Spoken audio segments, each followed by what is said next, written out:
Hello बच्चों, कैसे हैं आप सभी लोग। बच्चों, मैं हूं शेर सिंह वर्मा। स्वागत है आपका हमारे यूट्यूब चैनल एस एस ज्ञान वर्ल्ड में। तो आज हम फिर से आपके लिए लेकर आए हैं कोऑर्डिनेट ज्योमेट्री मतलब निर्देशांक ज्यामिति का एक और नया क्लास। आज का क्लास है एक्सरसाइज 7.3। प्रश्नावली 3 को आज हम कंप्लीट करने वाले हैं बिल्कुल। तो ये भी रहेगा आपका 1 शॉर्ट वीडियो। इससे पहले की एक्सरसाइज 7.1, 7.2 और प्रश्नावली 7 का जो बेसिक है उसका हमने 1 शॉर्ट वीडियो पहले ही दे दिया था। आप लोगों ने अच्छी तरीके से देखा, समझा और वहाँ काफ़ी सराहा भी, कमेंट में अच्छे अच्छे अपने विचार भी दिए। तो आज एक्सरसाइज 7.3 को हम कंप्लीट करने वाले हैं। तो चलिए बच्चों शुरू करते हैं। इस प्रश्नावली में बच्चों केवल एक ही सूत्र का यूज किया जाएगा। वो कौन सा है? वो त्रिभुज का क्षेत्रफल। तो पहले त्रिभुज देखते हैं हम क्या होता है। 3 भुजाओं से घिरी आकृति को त्रिभुज कहते हैं। नाम दे दो ए, बी, सी। अब ये त्रिभुज है, इसका क्षेत्रफल निकालने वाला सूत्र से ही हम पूरा चैप्टर हल करेंगे। संरेख बिंदु भी देखेंगे। वैसे त्रिभुज के क्षेत्रफल अलग अलग हैं। समकोण त्रिभुज का क्षेत्रफल का सूत्र अलग है, समबाहु त्रिभुज के क्षेत्रफल का सूत्र अलग है, और हीरोन का भी एक सूत्र होता है, उससे सभी त्रिभुजों का क्षेत्रफल निकल जाता है।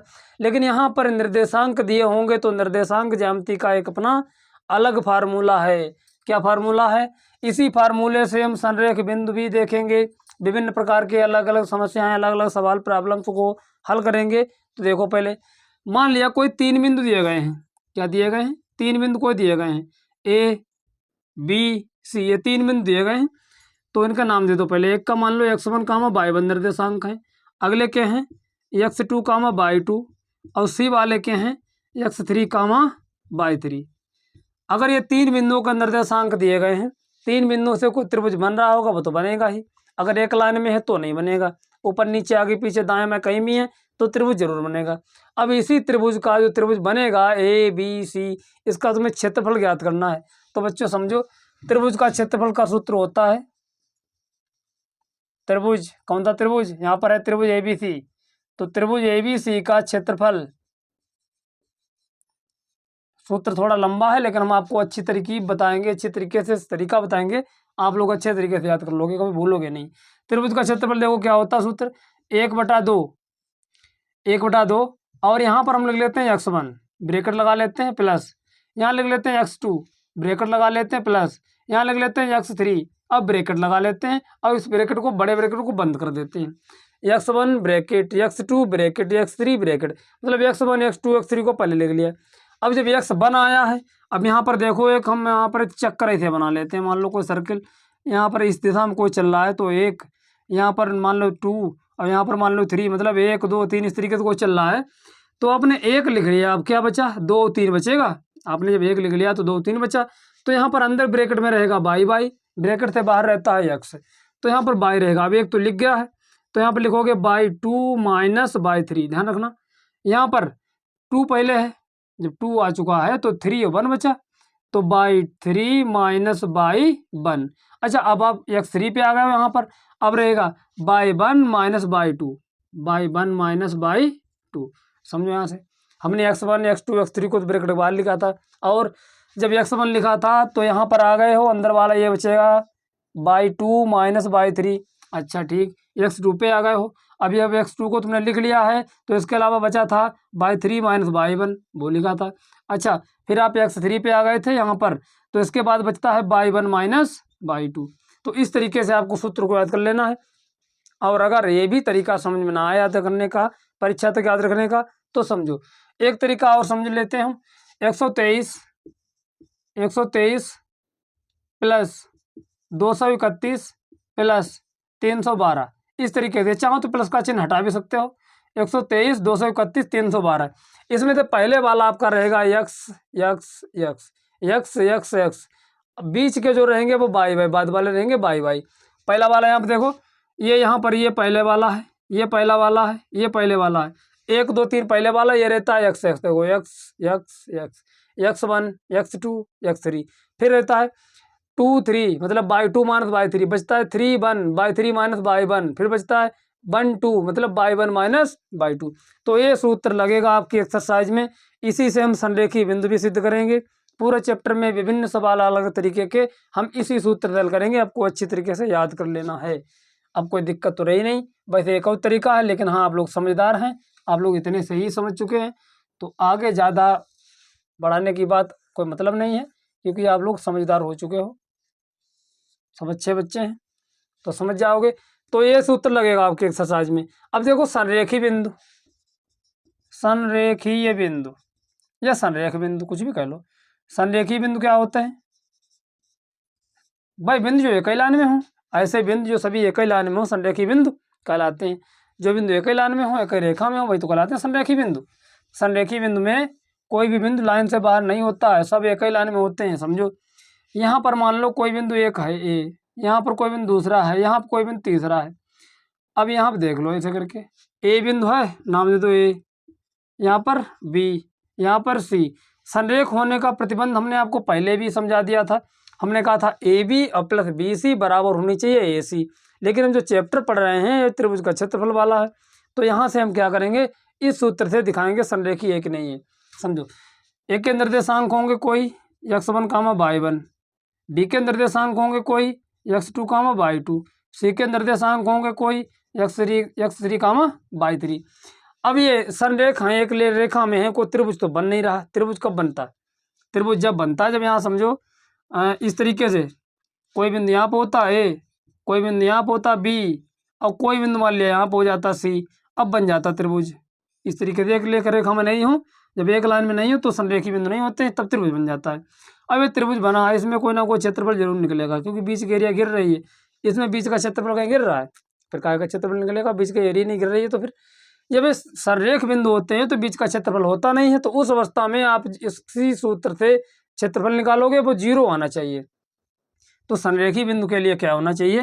देखो 1/2 इधर x1 और y2 minus y3 plus x2 y3 minus y1 plus x3 y1 minus y2।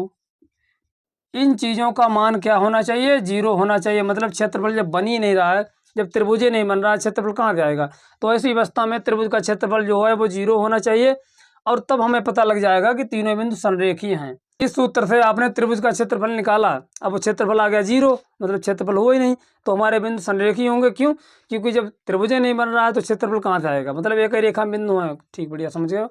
अगर 1/2 को हम यहाँ पर ना लिखें क्योंकि ब्रैकेट से शुरू में है, उस तरफ भेजोगे तो हो जाएगा 0।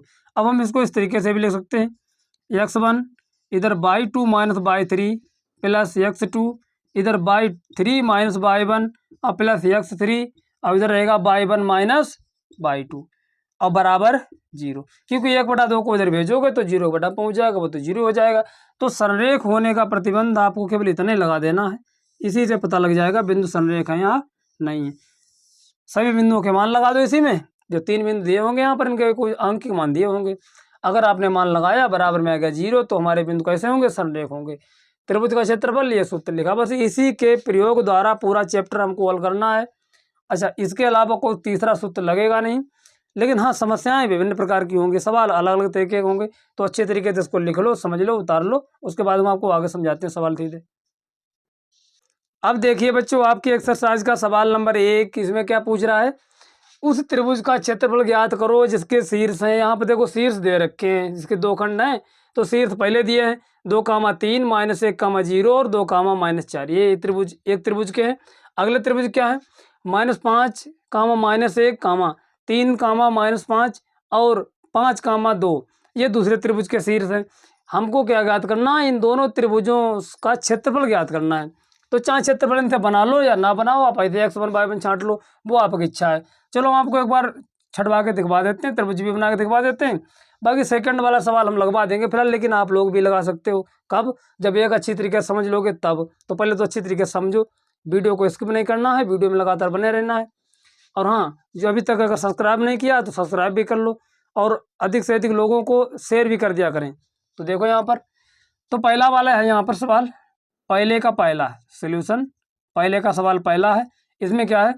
त्रिभुज एक दे रखा है, यहाँ पर कोई दे रखा होगा त्रिभुज, जिसके शीर्ष दे रखे हैं। यहाँ पर त्रिभुज हम बना लेंगे यहाँ पर ऐसे, चलो बना लो। अच्छा भाई, नाम दे दो इसका A B C, वो तो आपकी इच्छा है, नाम दो ना दो, केवल शीर्ष मान लो।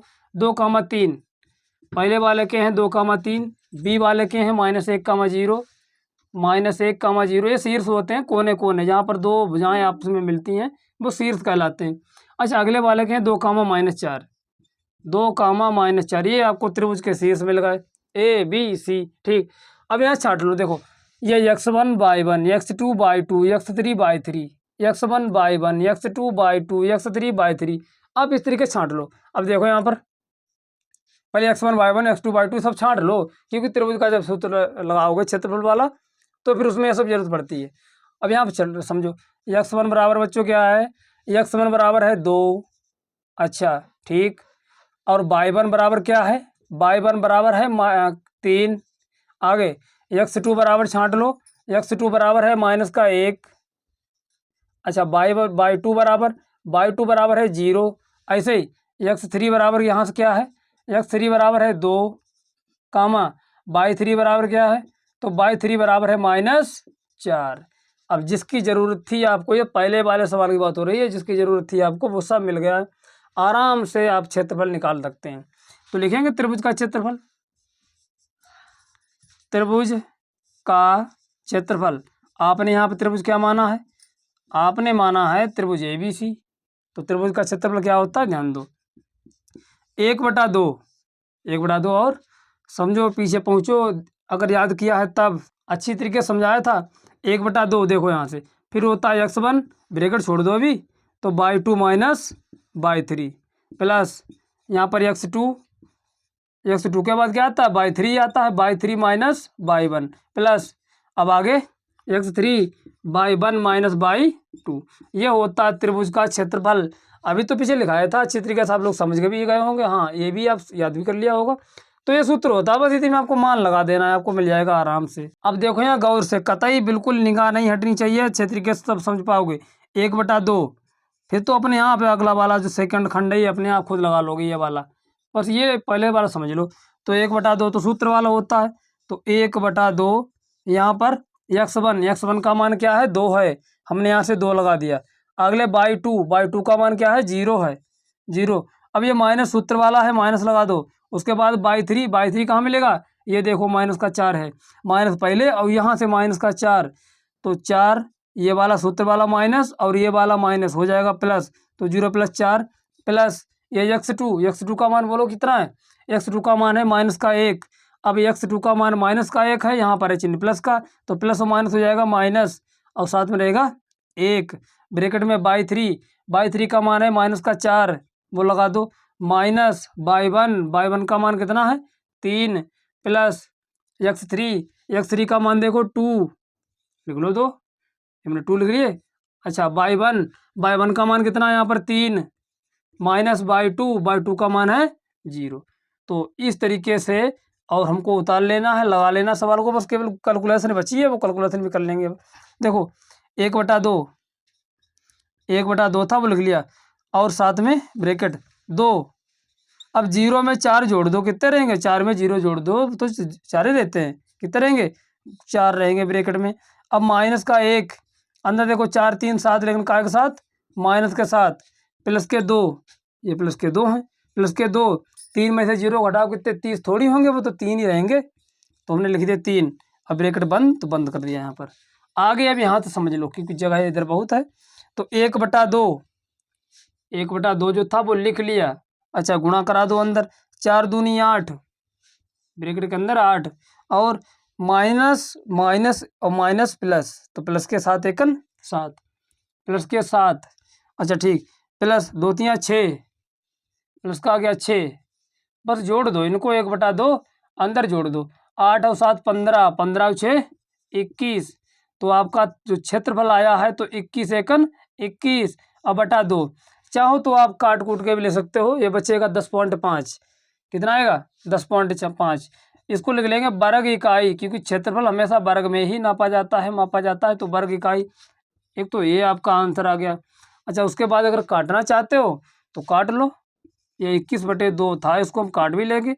2 × 20 बचा 1, पॉइंट लगाए, 0 बढ़ाओगे तो 2 × 5 = 10। ये इसको इस तरीके से भी ले सकते हैं, 10.5 वर्ग इकाई या इकाई का स्क्वायर, वर्ग इकाई या फिर इकाई का स्क्वायर। और आंसर अच्छी तरीके से हमने आपको समझाया है, तो अच्छी तरीके से आपको समझना भी है, कॉपी पे लिखना भी है। अब देखिए बच्चों, आपके पहले सवाल का अगला खंड, क्योंकि 2 खंड थे उसमें से एक आप हल कर चुके हैं, दूसरा वाला है। तो दूसरे खंड में क्या निर्देशांक दिए गए हैं, क्या शीर्षों के निर्देशांक हैं, एक है -5 कामा -1 कामा 3 कामा -5 कामा 5 कामा 2। तो इससे भी एक त्रिभुज कोई बन रहा होगा। ये शीर्ष दिए गए हैं, क्योंकि शीर्ष क्या होते हैं अभी तुमने आपको चित्र में समझाए थे। ये होते हैं शीर्ष, कोई त्रिभुज बनता है जहाँ पर दो भुजाएं आपस में मिल जाए वो शीर्ष कहलाता है। देखो एक ये शीर्ष है, एक ये शीर्ष है, ये शीर्ष है तो हैं, ये ए शीर्ष है, यहाँ पर ये बी शीर्ष है, यहाँ पर सी शीर्ष है। इसके निर्देशांक दिए गए होंगे ए बी सी क्रम से, एक लिख लो, इसका काम नहीं है लेकिन समझ लो ये शीर्ष होता क्या है। ये -5 कामा -1 बी के लिख लो, इसके हैं 3 कामा -5 सी के लिख लो, ये हैं 5 कामा 2। अब आप x1 y1 छाट लो, चाहे यहाँ छाट लो चाहे यहाँ छाट लो, जहाँ इच्छा आपको छाट लो। देखो x1 y1 x2 y2 x3 y3, 3 जगह x मिलेगा, 3 जगह y मिलेगा, क्योंकि निर्देशांक होता है x, y बिंदु होता कोई। तो देखो अब यहाँ पर x1 बराबर बोलो -5 है बच्चों, y1 बराबर बोलो, y1 बराबर यहाँ से -1, ऐसे x2 बराबर ध्यान दो, x2 बराबर कितना है 3 है, कामा y2 फिर कितना है, y2 है -5। अच्छा यहाँ पर देखो x3 कितना है, x3 बराबर बच्चों 5 है, और y3 बराबर भी देख लो, y3 बराबर 2 है। बस हमको काम जितनी काम की चीज़ें थी सब मिल गई। बस आपको त्रिभुज का क्षेत्रफल का सूत्र लगाना है और अच्छी तरीके से समझ के उसका आंसर ले आना है। बस चिन्हों का गड़बड़ नहीं होना चाहिए, चिन्हों को थोड़ा ध्यान से देखना होता है, बस इतना है, कुछ नहीं। बस केवल एक सूत्र से उत्तर आता है, एक सूत्र मान लगाने पड़ते हैं, बस केवल चिन्हों का ध्यान रखना पड़ता है। समझो यहाँ से त्रिभुज का क्षेत्रफल, ये चिन्ह है त्रिभुज का, तो त्रिभुज हिंदी में ना लिख करके हम इस तरीके से लिख लें, ये त्रिभुज का चिन्ह होता है। तो त्रिभुज का क्षेत्रफल सूत्र क्या होता है भाई, सूत्र 1/2 x1 by 2 - y3 plus x2 by 3 - y1 plus x3 by 1 - y2। बस यही सूत्र आपको याद रखना है, बस इसी से सवाल लगते हैं और कोई दिक्कत है नहीं इसमें। अब बस इसके आपको मान लगा देने कैसे, देखो 1/2 तो था ही, वो तो सूत्र में रहता है।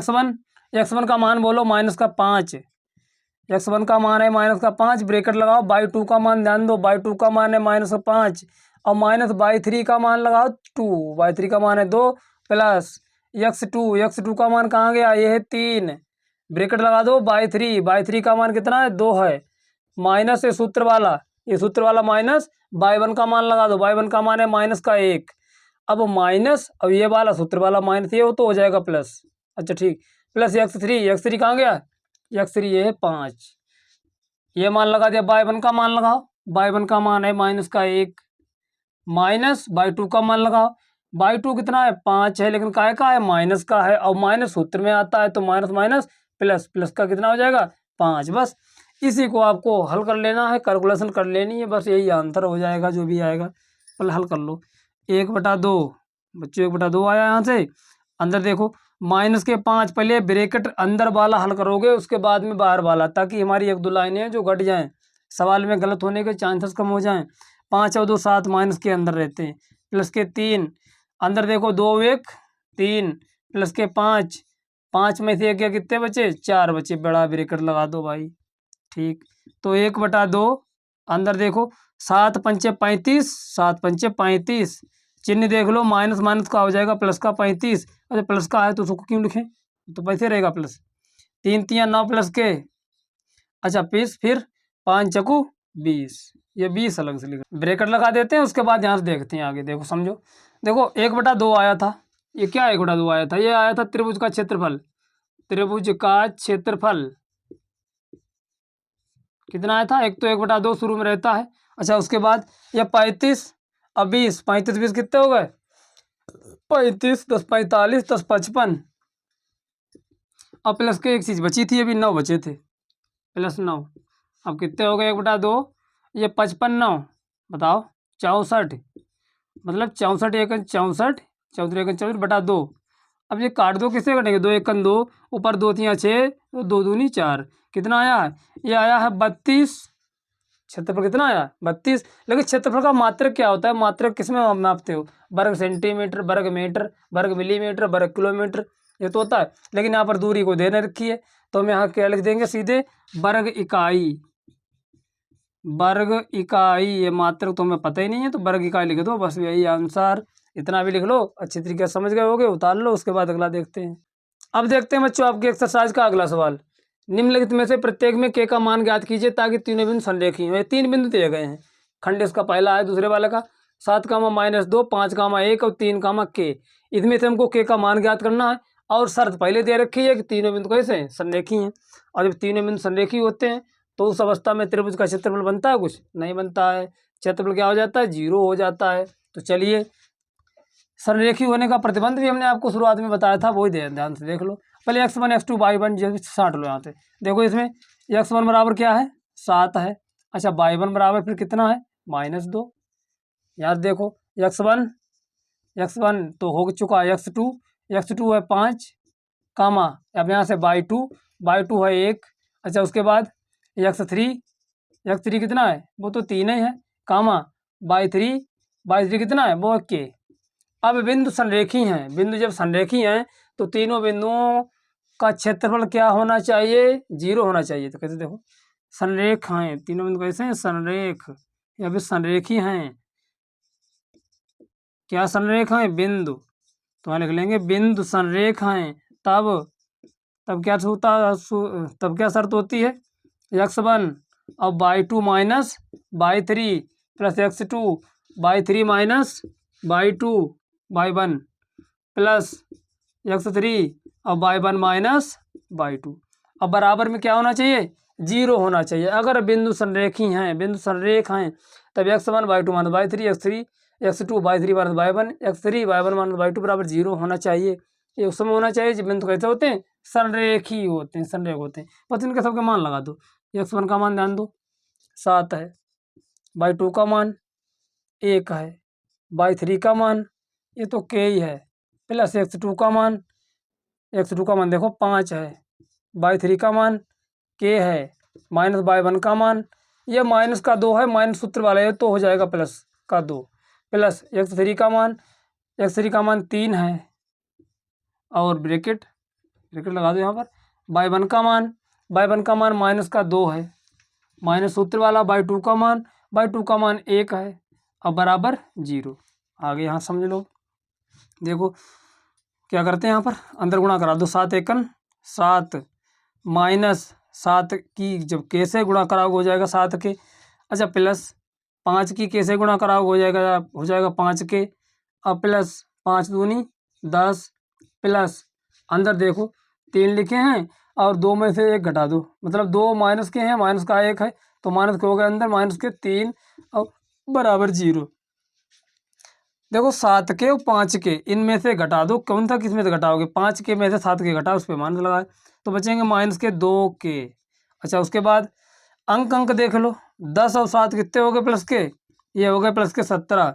अच्छा, और प्लस 3 3 9, लेकिन काय के 9, माइनस के 9 अब बराबर 0।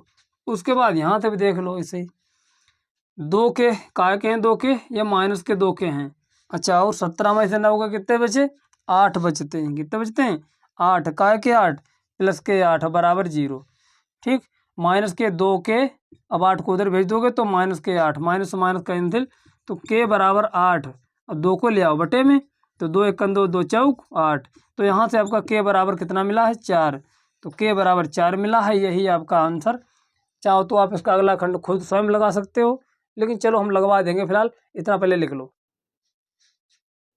अब देखते हैं बच्चों इसी सवाल का दूसरा खंड। इस सवाल क्या था, इसमें से हमको के का मान ज्ञात करना था, तो इसका दूसरा खंड देखो। इसमें भी 3 बिंदु दिए गए हैं, 8 -1 के -4 2 -5। 3 बिंदु यहाँ पर भी दिए गए हैं। आपको ये बताना है कि तीनों बिंदु संरेखी हैं, तो के का मान बताओ। तीनों बिंदु कहते हैं संरेखी हैं, उसने पहले बता दिया, आपको के का मान सीधे निकाल लेना है। अब संरेखी होने का प्रतिबंध तो हमने अभी सवाल में लगाया था, इससे पहले शुरुआत में समझाया था। तो पहले यहाँ पर x1 y1 x2 y2 सब मान छाट लो। देखो x1 बराबर, यहाँ से देखो 8, x1 y1 x2 y2 x3 y3 1 1 2 2 3 3, x1 y1 x2 y2 x3 y3 इस तरीके छाटते हैं। तो यहाँ देखो, अच्छा y1 बराबर माइनस का 1, अगले में देखो x2 बराबर के है और y2 बराबर माइनस का 4, x3 बराबर 2 है और y3 बराबर माइनस का 5। x1 y1 नहीं, x1 x2 x3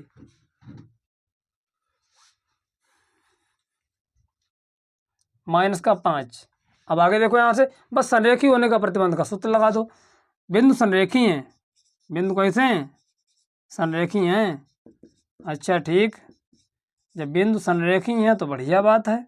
तब क्या होता है, प्रतिबंध भी तो लिख लो। प्रतिबंध होता है x1 और y2 minus y3 plus x2 y3 minus y1 plus x3 y1 minus y2। इन सब का मान इस तरीके से लिखने पर क्या हो जाना चाहिए, 0 हो जाना चाहिए, तब बिंदु संरेख होते हैं, अन्यथा संरेख नहीं होते हैं। अब उधर पहले कही जब संरेख है तो ये प्रतिबंध लगेगा, इसी मान लगा देने। ध्यान दो बच्चों, x1 का मान है 8, y2 का मान है -4, माइनस y3 का मान छाट लो। देखो ये माइनस सूत्र वाला है, अच्छा ये माइनस इसमें भी है तो माइनस हो जाएगा प्लस का और 5 प्लस x2 का मान है k, y3 का मान कितना है -5, माइनस y1 का मान है माइनस का 1 माइनस यहाँ पर भी माइनस यहाँ पर भी, ये तो हो जाएगा प्लस का 1 प्लस x3 का मान क्या है 2, y1 का मान है माइनस का 1 माइनस y2 का मान है माइनस का 4। अब माइनस का 4 है तो माइनस सूत्र वाला, माइनस यहाँ वाला तो माइनस माइनस ये भी हो जाएगा प्लस, और बराबर में क्या आएगा 0। अच्छा आगे देखो यहाँ से, अब 8, अब 5 में से 4 निकाल दो, कितने बचे, 1 बचता है यहाँ पर, प्लस का k अंदर, 1 में से 5 घटाओगे बचेंगे माइनस के 4। अच्छा ठीक, उसके बाद 2 प्लस के, अब 4 में से 1 निकालो, कितने बचेंगे, 3 बचते हैं, बराबर 0। अच्छा आगे समझ लो, यहाँ से गुणा करा दो केवल, 8 एकन 8 माइनस प्लस माइनस 4 एकन 4 और k प्लस 3 दूनी 6, अब बराबर 0। अब ये माइनस का 4 के, अब 8 और 6 कितने हो गए, ये हो जाते हैं बच्चों 14 का 14 प्लस के, अब बराबर 0। अच्छा ठीक, आगे यहाँ समझ लेते हैं हम, 8 और 6 14 तो हो ही गए थे। अब माइनस के 4 के, इस 14 को उधर भेज दो, ये हो जाएगा माइनस का 14 बराबर माइनस का 14। अब ये 14 का इधर माइनस से माइनस कैंसिल, अब 4k बराबर बचा है 14 मतलब 14। अब k बराबर 14/4 काट देते हैं, इतना तो काट लोगे, 2 दूनी 4 2 सत्ते 14, तो k बराबर आपका उत्तर आ गया है 7/2, और यही क्या हो जाएगा बच्चों, आंसर। इतना रखो, उसके बाद आगे समझाते हैं। बच्चों ये सवाल अभी जो हमने लगाया है यहाँ पर 8, -1 लिख दिया है, लेकिन मैं सवाल में था आपका 8, 1, तो सवाल लगेगा ऐसे ही, आप लोग खुद अपने आप यहाँ पर प्लस का 1 करके सवाल लगा सकते हैं। बस जहाँ जहाँ पर आपका y1 है, y1 हमने माइनस का 1 लिख दिया है, आप लोग उसको लिख लो प्लस का 1, कैलकुलेशन सेम है, इसी उत्तर थोड़ा बदल जाएगा, बस यही आंसर, तरीका सेम। तो इनसे कोई लेना देना है नहीं, आप तरीका जानते हो, अच्छी तरीके से लगा सकते हैं। अब बच्चों देखिए अपनी एक्सरसाइज का तीसरा सवाल। तीसरा सवाल क्या है, शीर्षों 0, -1 और 2, 1 और 3, 0, 3 वाले त्रिभुज की भुजाओं के मध्य बिंदुओं से बनने वाले त्रिभुज का क्षेत्रफल ज्ञात कीजिए। ये जो शीर्ष दिए गए हैं, इनसे जो त्रिभुज बनेगा उसकी भुजाओं के मध्य बिंदुओं से बनने वाले त्रिभुज का आपको क्षेत्रफल ज्ञात करना है, और इस क्षेत्रफल का जो भुजाओं के मध्य बिंदुओं से जो त्रिभुज बनेगा उसके क्षेत्रफल का दिए हुए त्रिभुज के क्षेत्रफल के साथ अनुपात ज्ञात कीजिए। मतलब इस त्रिभुज, ये जो शीर्ष दिए गए हैं, इनसे त्रिभुज जो भुजाओं के मध्य बिंदु से बनेगा उसका, और इस त्रिभुज का अनुपात, क्षेत्रफल का अनुपात हमको ज्ञात करना है। समझो, पहले तो हम क्या करते हैं, पहले हम एक त्रिभुज बना लेते हैं ताकि आपको अच्छे तरीके से समझ में आ सके।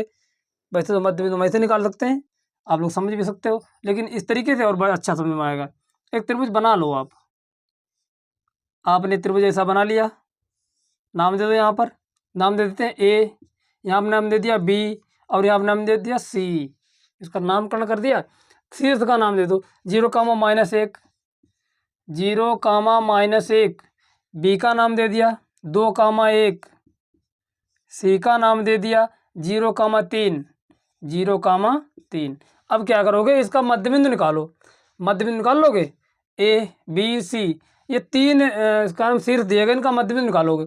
अब मध्यबिंदु का सूत्र क्या होता है, चलो भाई देखो मध्यबिंदु, यहाँ पर हम ए बी का मध्यबिंदु सबसे पहले निकालते हैं। तो देखो ए बी भुजा, जो ए बी है आपकी भुजा, जो त्रिभुज में दी गई भुजा त्रिभुज की ए बी है, तो इस ए बी का मध्य बिंदु निकालो। ए बी का मध्य बिंदु मध्य बिंदु। तो मध्य बिंदु उसका क्या होगा बताओ। देखो 2 + 0 अब बटा 2, मतलब पहले वाला x होता है, बाद वाला y, तो आपको पता ही है। तो पहले वाले जोड़ दो, बटा 2 कर दो, बाद वाले जोड़ दो, बटा 2 कर दो, मतलब x1 + x2 बटा 2, y1 + y2 बटा 2। इस तरीके से हम निकाल लेते हैं। क्या सूत्र होता है, x1 + x2 बटा 2, कामा y1 + y2 बटा 2। इस तरीके का सूत्र होता है। पहले वाला जोड़ के बटा 2, बाद वाला जोड़ के बटा 2। तो इस तरीके से समझो। देखो यहाँ से x1 का मान कोई सा कहीं जोड़ लो, यहाँ देखो 0 और +2, 0 + 2 और बटा 2, कामा उसके बाद -1 और प्लस का 1, -1 और प्लस का 1 बटा 2। आगे समझ लें, यहाँ से 0 में 2 जोड़ दोगे तो 2 ही रहेगा, बटा 2। अब कामा -1 ये तो कैंसिल हो जाएगा, ये हो जाएगा 0 बटा 2, ये भी काट जाएगा, 2 × 2, ऊपर भी 2 × 2। तो यहाँ से पहला वाला मिला है 1, कामा अब ये तो 0 हो जाएगा, 0 के बटे में कोई संख्या तो 0 ही हो जाता है। तो 1, 0 आपको मध्य बिंदु मिल गया है। यहाँ पर मध्य बिंदु मतलब बीचों बीच का एक बिंदु मिल गया है, 1, और 0, 1, 0। ठीक, इस तरीके से आप समझ गए हैं, अच्छी बात है। अब इसके बाद हम निकालेंगे, ए बी तो का मध्य बिंदु निकाल चुके हैं, बी सी का मध्य बिंदु निकाल लेंगे। अब देखो भुजा बी सी का मध्य बिंदु, भुजा बी सी का मध्य बिंदु, बस वही सूत्र, कोई दूसरा नहीं लगता है। x1 इसको बी सी का निकाल ले तो पहले वाला जोड़ दो, बटा 2 कर दो, बाद वाला निकाल जोड़ दो, बटा 2 कर दो। इसके पिछले वीडियो में मैंने अच्छी तरीके से समझाया था। तो क्या सूत्र होगा बराबर बताओ। देखो x1 + x2 बटा 2, कामा y1 + y2 बटा 2। अब यहाँ से मान लगा दो, x1 का मान 2 + 0 बटा 2, 2 + 0 बटा 2, कामा y1 1 + 3 बटा 2, 1 + 3 बटा 2। अब आगे समझ लो, 2 में 0 जोड़ दोगे तो 2 ही रहता है, बटा 2, 2 × 2, 2 × 2 कट भी जाएगा, कामा 3 और 1 4, अब बटा 2, 2 × 2, 2 दूनी 4। अब आपको क्या क्या मिला है मध्य बिंदु में, ये हमको मिला है मध्य बिंदु में, एक तो यहाँ से 1 मिलेगा, कामा यहाँ से मिलेगा 2। तो अगला का मध्य बिंदु हमको मिला है, वह मिला है 1, 2। तो ये इसका भुजा बी सी का मध्य बिंदु हमको मिला है 1, 2, 1, 2। इस तरीके से अब हम AC का मध्य बिंदु निकाल लेंगे, वो हम इधर देख लें। यहाँ से इसे भुजा AC का मध्य बिंदु, AC का मध्य बिंदु, इसीलिए सभी वीडियो को आपको क्रम से देखना चाहिए, क्योंकि क्रम से देखोगे तो पिछले सूत्र, पिछले सवाल सब कुछ अच्छी तरीके से समझ में आता है। तो यहाँ से मध्य बिंदु देखते हैं। तो x1 + x2 बटा 2, कामा y1 + y2 बटा 2। अब AC की बात हो रही है, A और C की, तो पहले वाले जोड़ लो, बाद वाले जोड़ लो। देखो कैसे, 0 + 0 बटा 2, 0 + 0 बटा 2, कामा -1 और +3 बटा 2, -1 और प्लस के 3 बटा 2, ये 3 लिखे यहाँ पर। तो 0 0 0 रहता है, बटा 2, कामा 3 में से 1 घटा दो, 2 बटा 2। अब ये तो 0 हो गया, यहाँ से काटो, 2 × 2, 2 × 2, क्या मिला आपको 0, 1 मिला। अब समझो, इसका मध्य बिंदु आपको मिल चुका है 0, 1। अच्छी बात है भाई। त्रिभुज का नाम क्या दिया था, ABC। यहाँ से ABC तो नाम दे दिया था आपने, अंदर भी एक त्रिभुज बन रहा है, यहाँ भी नाम दो। यहाँ नाम दे देंगे हम D, यहाँ नाम दे देंगे E, यहाँ नाम दे देंगे F। क्या नाम दे दोगे, F। अब जो त्रिभुज बन रहा है, त्रिभुज बना के देखो, क्या त्रिभुज बना है। त्रिभुज आपका बना है इस तरीके से, पहले देख लो त्रिभुज। देखो यहाँ से त्रिभुज बनेगा DE। अब ये 1, 2, इसको जरा हटा के लिख दो, 1, 2 लिखा था यहाँ पर, साइड में लिख देते हैं। ये त्रिभुज बना दो। क्या बिंदु मिला था हमको, अगला वाला ये मिला था 1, 2, इसको हम यहाँ साइड में लिख देते हैं, 1, 2। अच्छा ठीक, ये है 1, 0, इसको जरा हटा के लिखो यहाँ से, 1, 0, क्योंकि वो त्रिभुज भी बनाना है। तो 1, 0, इसका क्या निर्देशांक था, 1, 0। ठीक, अच्छी बात है। अब समझो, यहाँ से देखो त्रिभुज आपके 2 बन रहे हैं यहाँ पर। एक तो त्रिभुज कौन सा, भुजाओं के मध्य बिंदु से बनने वाला, मध्य बिंदु से बनने वाले त्रिभुज का क्षेत्रफल ज्ञात करो। अब आपको क्षेत्रफल ज्ञात करना है इस त्रिभुज का, त्रिभुज DEF का क्षेत्रफल ज्ञात करना है। समझ लो बिल्कुल ध्यान से। अब आपको त्रिभुज DEF का क्षेत्रफल ज्ञात करना है, ज्ञात कर लोगे। ठीक, क्षेत्रफल आप लोग ज्ञात कर लोगे। उसके बाद आपको क्षेत्रफल ज्ञात करना है त्रिभुज ABC का, त्रिभुज ए बी सी का क्षेत्रफल भी आपको ज्ञात करना है। अच्छा, और फिर आपको इनका अनुपात ज्ञात करना होगा, क्योंकि अनुपात पूछ रहा था। इस त्रिभुज का दिए हुए क्षेत्रफल के साथ अनुपात ज्ञात कीजिए। तो आपको ए बी ज्ञात करना होगा। त्रिभुज डी ई एफ का क्षेत्रफल अब बटा का क्षेत्रफल अब बटा त्रिभुज, उसके बाद ए बी सी का क्षेत्रफल, ए बी सी का क्षेत्रफल। इस तरीके से जो भी क्षेत्रफल आपका आएगा, कुछ भी आएगा, तो उस क्षेत्रफल को आपको यहाँ पर ज्ञात करना होगा। कैसे ज्ञात करोगे? अरे भाई x1 y1 x2 y2 x3 y3 करके मान लेना। पिछले क्षेत्रफल के हमने 3-4 सवाल लगवा चुके हैं, आप लोग अच्छी तरीके से समझ चुके हैं। तो उसी तरीके से आपको इनके क्षेत्रफल भी ज्ञात कर लेने हैं। x1 y1 x2 y2 x3 y3, कहीं से x1 y1 मान लो, कोई दिक्कत नहीं। x1 y1 x2 y2 x3 y3, या फिर यहाँ से x1 y1 x2 y2 x3 y3, कहीं से भी मान लो। जब ए बी सी का निकालोगे तो इसमें x1 y1 x2 y2 x3 y3, कैसे लिख लो यहाँ से एक बार, x1 कामा y1 ये हो जाएगा, और x2 कामा y2 ये हो जाएगा।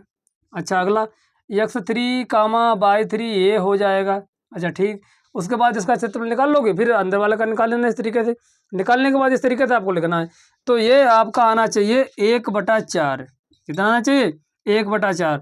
इसको जब अनुपात में लिखोगे तो अनुपात आपका आएगा, क्या आएगा? 1/4। और आंसर मतलब क्षेत्रफल डी ई एफ का निकाल लोगे और ए बी सी का निकाल लोगे, और बटा आपको कर देना, भाग कर देना, जो भी है कट कुट के इतना आएगा 1/4, 1/4, ये आंसर हो जाएगा। चलो इतना लिख लो। और आपका HW में है, कमेंट में इसका उत्तर जरूर बताना अगर आपने पूरा वीडियो अच्छी तरीके से समझा है, देखा है तब। चलो इतना लिख लो, उसके बाद आगे बताते हैं। तो अब देखते हैं बच्चों आपके एक्सरसाइज का अगला सवाल। अगला सवाल क्या है? सवाल नंबर 4, उस चतुर्भुज का क्षेत्रफल ज्ञात करो जिसके शीर्ष इस क्रम में हैं: -4, -2, -3, -5, -3, -2 और 2, 3। एक कोई चतुर्भुज है, चतुर्भुज बना लो जिसकी 4 भुजाएं हैं, वही चतुर्भुज होता है। तो ये 4 भुजाओं का कोई चतुर्भुज एक बना लो। ये बना लिया हमने, बना लिया, ठीक। तो हमने यहाँ पर नाम दे दिया ए, यहाँ नाम दे दिया बी, यहाँ पर नाम दे दिया सी, और यहाँ नाम दे दिया डी। निर्देशांक किसी क्रम से लिख लो, जिस तरीके से क्रम में लिखे हैं इस तरीके से क्रम में लिख लेते हैं। पहले एक ही जगह आप लिखो -4, -2, -4, -2। अच्छा ठीक। बी की जगह क्या लिखोगे? -3, -5, -3, 5। ये बी के निर्देशांक है। सी के निर्देशांक क्या है? ये है 3, -2, 3, -2, ये -2 लिखा है। अच्छा, डी के क्या है? लास्ट वाले डी के हैं, ये है 2, 3। चारों शीर्ष हमने लिख लिए, चारों के निर्देशांक लिख लिए। अच्छा, उसके बाद इसका क्षेत्रफल ज्ञात करना है। अब तो दिक्कत वाली बात हो गई बच्चों, हमने आपको क्षेत्रफल बताया था त्रिभुज का, यहाँ आ गया चतुर्भुज का। तो चतुर्भुज का भी इसी तरीके से निकलेगा, बस आपको घबराना नहीं है, कोई सवाल कठिन नहीं होता है, समझ लो एक बार केवल। तो समझो कैसे। ये चतुर्भुज है, क्या हम इसको त्रिभुज में नहीं बांट सकते हैं? किधर से बांट लो, कोई एक विकर्ण खींच लो, ये खींच लो तो 2 त्रिभुज बनेंगे, ये खींच लो तो 2 त्रिभुज बनेंगे। जिधर से चाहे उधर से क्या करोगे? एक विकर्ण खींच लो, 2 त्रिभुज बन जाएंगे। कौन कौन से त्रिभुज बन जाएंगे? देखो यहाँ पर आपका एक त्रिभुज तो ये बन गया है, ये आपका मूल चित्र है। कौन सा चित्र है? मूल चित्र। आपका एक यहाँ पर तो त्रिभुज ये बना है, क्या त्रिभुज बनेगा? इस तरीके से देखो, नाम दे दो यहाँ से। अब देखो यहाँ नाम दे दो ए के निर्देशांक क्या थे? -4, -2। अच्छा, यहाँ पर था डी, तो डी के निर्देशांक क्या थे? 2, 3। अच्छा, और उसके बाद सी के निर्देशांक क्या थे? 3, -2। ठीक इस तरीके से आपको त्रिभुज को अलग कर लेना है। इनके आपको x1 x2 y1 y2 छांट लेना है। कैसे छांटोगे? देखो यहाँ समझो। अच्छा, x1 क्या है बोलो बच्चों, कहीं से भी नाम ले लो। x1 क्या है? ये है x1 बराबर -4 है। फिर y1 कितना है? y1 है -2। यहाँ से x2 कितना है? x2 बराबर है 2, y2 y2 बराबर बोलो, ये है 3। अच्छा, उसके बाद x3 बराबर है 3, यहाँ देखो 3। अच्छा, y3 बराबर है -2। तो हमने इस तरीके से छांट लिए हैं। अभी जब छांट लिए हैं तो क्या त्रिभुज का क्षेत्रफल नहीं निकाल पाओगे? ये सी था यहाँ पर, नहीं सी क्या यहाँ पर, हाँ सी था। तो त्रिभुज ए डी सी, त्रिभुज ए डी सी या ए सी डी, कुछ भी लिख लो, ए सी डी। त्रिभुज ए सी डी का क्षेत्रफल क्या आप लोग निकाल लोगे? अच्छा ठीक, सब लोग कह रहे हो निकाल लोगे तो फिर निकाल लेना। तो यहाँ देखो त्रिभुज एसीडी का क्षेत्रफल आप अपने आप खुद निकाल लोगे किस सूत्र से, त्रिभुज वाले सूत्र से निकाल लोगे। अच्छा ठीक, अगला वाला हम क्या करें, अब अगले वाला समझो भाई। त्रिभुज यहाँ ले लो ए बी सी, अलग हम रप्पे सब बना दे रहे हैं आपको। तो ए बी सी इसका नाम दे दो, ए यहाँ पर क्या है बी और यहाँ पर सी। ए के निर्देशांक क्या है -4 कामा -2, बी के निर्देशांक क्या है -3 कामा 5 और सी के निर्देशांक क्या है 3 कामा -2। अब तो इसके भी निकाल लोगे। ऐसे ही x1 y1 x2 y2 x3 y3 छांट लेना, छांट लोगे, कैसे छांटोगे, x1 y1 x2 y2 x3 y3, मतलब ये हो जाएगा आपका x1 कामा y1। कहीं से किसी को मान लो, कोई फर्क नहीं पड़ता है, कहीं से x1 चालू करो, कहीं से x2 चालू कर दो। ये हो जाएगा आपका x2 y2, ये हो जाएगा x2 कामा y2। अच्छा ये फिर क्या होगा, ये हो जाएगा x3 कामा y3। अच्छा ठीक, बढ़िया बात है। तो आप ये भी निकाल लोगे। इसके बाद त्रिभुज ए बी सी का क्षेत्रफल, त्रिभुज ए बी सी का क्षेत्रफल ये भी निकाल लोगे। सूत्र तो वही रहेगा, अंक आपको मिल गए हैं सब। इस तरीके से आपको लिख लेना, जैसे यहाँ पर हमने लिखा ये चीज़, यही आपको मैंने यहाँ समझा दी है क्योंकि जगह स्पेस की कमी है। तो फिर यहाँ इस तरीके से अपनी कॉपी पर लिख करके इसका भी निकाल लेना, तो ये भी निकाल लेना। अच्छा उसके बाद जब तुम लिखोगे त्रिभुज चतुर्भुज ए बी सी डी का क्षेत्रफल, तो क्या करोगे, वो चीज़ समझो लास्ट वाली। चतुर्भुज चतुर्भुज ए बी सी डी का क्षेत्रफल, जब इसका आप क्षेत्रफल निकालोगे तो आप क्या लिखोगे, त्रिभुज ए सी डी का क्षेत्रफल, त्रिभुज ए सी डी का क्षेत्रफल और त्रिभुज ए बी सी का क्षेत्रफल, दोनों का क्षेत्रफल जोड़ देना। इस हिस्से का क्षेत्रफल और इस हिस्से का क्षेत्रफल जोड़ दोगे तो पूरी एरिया कवर हो जाएगी ए बी सी डी, और एरिया माने क्षेत्रफल होता है, पूरी एरिया कवर हो जाएगी ए बी सी डी, यही हो जाएगा चतुर्भुज ए बी सी डी का क्षेत्रफल। उसके बाद आपको इस त्रिभुज का और इस त्रिभुज का इसका मतलब दोनों का जोड़ देना है, जो आएगा वही आंसर हो जाएगा।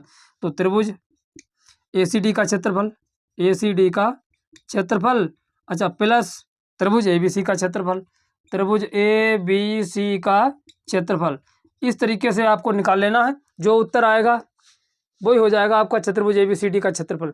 तो ये भी आपका सवाल HW में है, अब आपको सेल्फ लगाना है।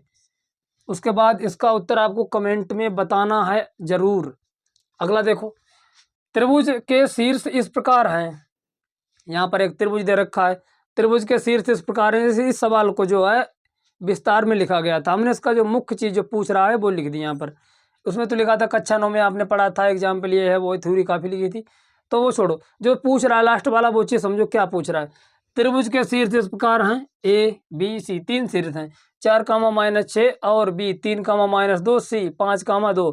तब सिद्ध करो कि त्रिभुज की माध्यिका त्रिभुज को समान भागों में बांटती है। ये आपको इसमें सिद्ध करना है। मतलब पहले त्रिभुज से समझो। अच्छा त्रिभुज हमें आप बना लेते हैं, एक बना लिया हमने त्रिभुज। अब जो त्रिभुज तुमने बनाया है इस पे एक माध्यिका खींच लेते हैं। माध्यिका क्या होती है, माध्यिका किसी अगर शीर्ष से खींचोगे तो सामने वाली भुजा को 2 बराबर भागों में बांट देती है, वो होती है माध्यिका। कैसे, अगर हम माध्यिका यहाँ से खींचें, नाम दे दो ए, यहाँ नाम दे देंगे बी और यहाँ नाम दे देंगे सी। माध्यिका में शीर्ष ऐसे खींच रहे हैं तो क्या करेगी, सामने वाले भुजा को, जो सामने वाली भुजा है त्रिभुज की ये बी सी, इसको ये बीचों बीच से बांट देती है। कैसे बांटेगी समझो। अब इनके निर्देशांक लिख लो। देखो ये एक के निर्देशांक क्या है, 4 कामा -6, 4 कामा -6। बी के क्या हैं, बी के हैं 3 कामा -2, 3 कामा -2। सी के क्या हैं, सी के हैं 5 कामा 2, 5 कामा 2। इस तरीके से हमने निर्देशांक लिख लिए। अब माध्यिका वाली बात तो हमने बताया था, माध्यिका किसी शीर्ष से निकलती है, सामने वाली भुजा पर गिर के उसको बीचों बीच से बांट देती है। ये माध्यिका यहाँ से आई है, इसने बीसी भुजा को बराबर 2 हिस्सों में बांट दिया। मतलब यहाँ कोई बिंदु भी तो ले लो डी, हमने डी बिंदु लिया है, ये बी डी बिंदु और सी डी बिंदु, मतलब डी बी और डी सी ये बराबर हिस्सा है। तो माध्यिका ने बराबर 2 भागों में बांट दिया। अब ये डी बराबर है तो ये डी के निर्देशांक निकाल लो। डी क्या है, डी तो मध्य बिंदु है, किसका मध्य बिंदु है, डी मध्य बिंदु है बी सी का। तो लिखो बी सी के मध्य बिंदु, बी सी के मध्य बिंदु, बी सी का मध्य बिंदु है क्या, डी। डी के निर्देशांक भी तो जरूरत पड़ेंगे, अब तो निकालो निर्देशांक। कैसे निकालोगे भाई, सूत्र होता है, क्या सूत्र होता है, x1 + x2 बटा 2 कामा y1 + y2 बटा 2। ध्यान दो 3 और 5 बटा 2, 3 प्लस 5/2 कामा -2 और +2/2 -2 प्लस के 2/2 बराबर 3 5 8 और बटा 2 कामा ये तो कट गया, 0 आ गया, 0/2। तो मतलब मध्य बिंदु आपका आ गया है 2 एकम 2 2 चौको 8 4, 0 क्या मिलेगा 4, 0। इसके डी के निर्देशांक आपको मिल गए हैं 4, 0। अब समझो आपको क्या क्या करना होगा। अब देखिए हमको ये बताना है कि त्रिभुज जो है ए बी सी अब दो हिस्सों में बट गया है, किसके द्वारा, माध्यिका द्वारा। ये समझाना है आपको, बराबर दिखाना है। आपको क्या लाना है, हमको यहाँ सिद्ध ये करना है। क्या सिद्ध करना है, ये सिद्ध करना है कि त्रिभुज ए बी डी का क्षेत्रफल, ए बी डी का क्षेत्रफल ये बराबर आ जाए किसके, ये बराबर आ जाए त्रिभुज ए डी सी का क्षेत्रफल। त्रिभुज ए डी सी का क्षेत्रफल ये हमको बराबर दिखाना, बस इतना हमको सिद्ध करना है। कैसे, अब हम क्या करेंगे, इस तरीके से इसको चाहे अलग अलग हिस्सों में बांट के लिख लो या फिर ऐसे समझ लो।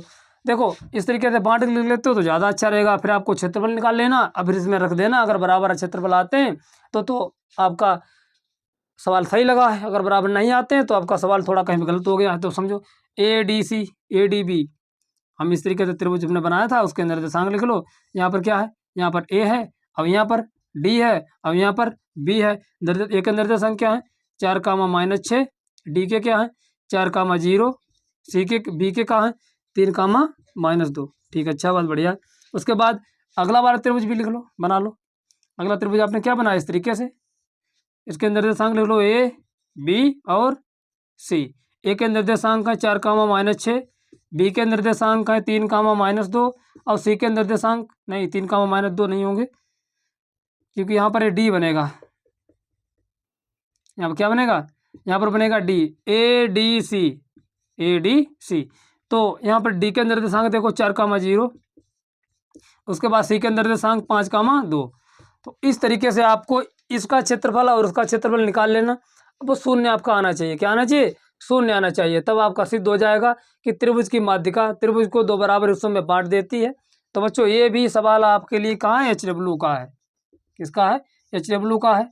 और सेल्फ करके लाना है, कमेंट में इसका उत्तर जरूर बताना है कितना उत्तर आया, तब हम समझेंगे आपने अच्छी तरीके से सवालों को समझा है, पढ़ा है, लगाया है। तो बच्चों आज के लिए इतना ही। वीडियो को लाइक करें, चैनल को सब्सक्राइब करें और अधिक से अधिक बच्चों को शेयर कर दिया करें। और जो भी हम पढ़ाएं उसको एक अच्छी कॉपी पे अच्छी तरीके से उतार लिया करें, और सब जो भी उतारें वो समझ समझ के